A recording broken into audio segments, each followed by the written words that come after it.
for me, it kind of blends the old and the new. I feel that it's kind of like exactly the perfect margin where it's not too new, it's not too old.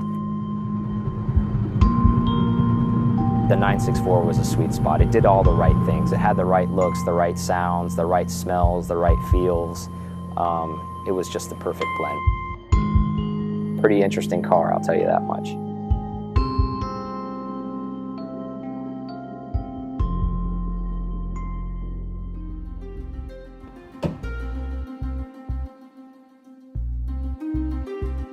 There was no way that I ever thought that I was going to own a Porsche. You know, that was a very wealthy man's car. I was not wealthy by any means. And I just never thought that was in my wheelhouse to ever attain that. I never really put that like as an aspiration that I was going to own one of those.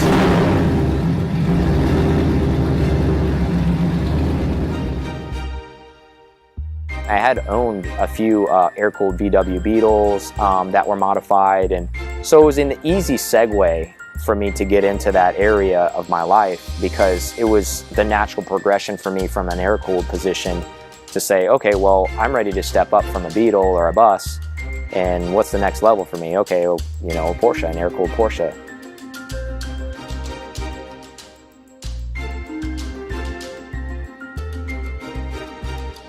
It actually took me a few years to find the car. I was very specific on looking for a guards red car with black interior. A lot of people in the 964 realm, or if you've ever looked for a 964, the interior on a lot of guards red cars are tan. That was just the times. It wasn't just Porsche, it was all German cars. Everything really black, white, red.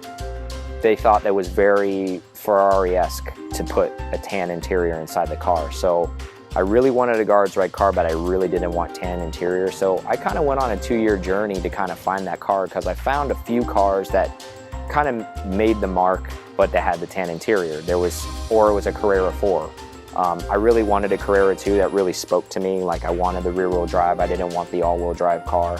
And ended up finding it in North Georgia, and actually Le Mans driver and owner, Dick Barber, it was one of his cars. So that in itself, I was sold.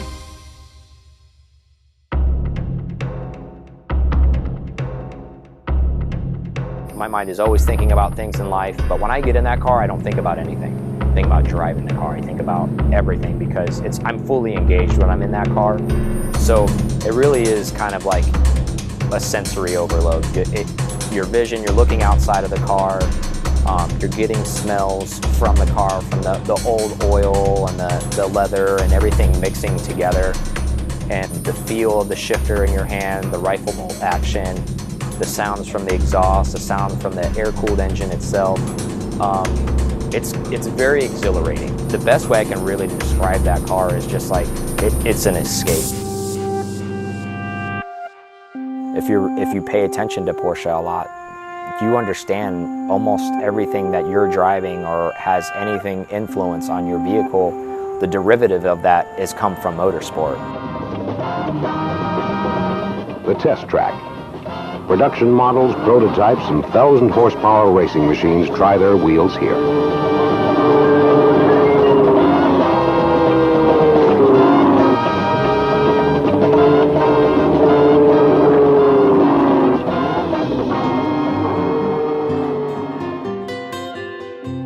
It brings us back to a time that we can never turn back to. You know, as much as we try to be innovative, we do reach back into our past, right? So we try to look back into our past to say, wow, that was a really cool time to be around. And when you leave this earth, you know, you want to kind of have an imprint, and you want to leave it better than you were when you were here, right? So that's kind of the way I was raised. And I try to have a positive impact on as many people as I can, as many days as I can. The Porsche community strength is real. It's a real thing. You know, it's a real brotherhood. It's a real sisterhood. It's a real, people are just together. You know, people really care about each other.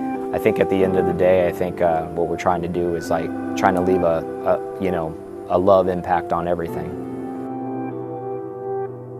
One day I called Aaron out of the blue. I said, hey man, is there a Porsche only podcast because there were people who would talk about Porsche, but they would talk about other things. But for Aaron and I, that we were so deep into the motorsport side of it and so, I guess, struck and in love with Porsche, I guess, we just wanted to hear Porsche stuff.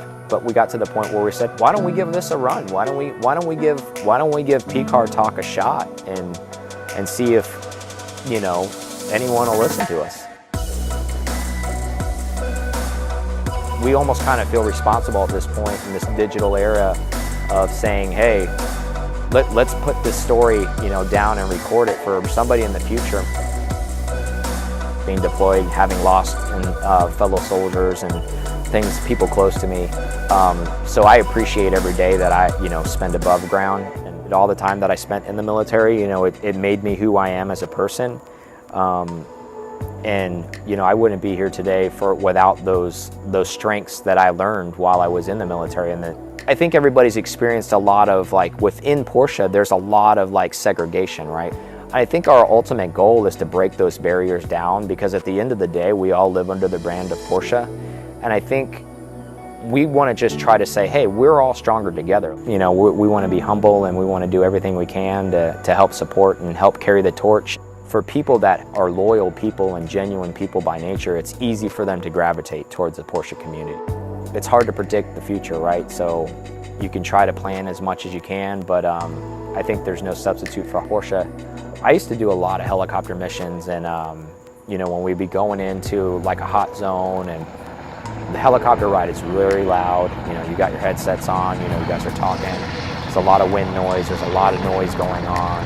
And for me, the 964, that kind of zens me out. It's loud, the windows are down, the wind is blowing hard, and it kind of takes me back to those moments, you know, and then boom, like I'm in that zone right there instantly, like zenned out, ready for action, like when I'm in that car and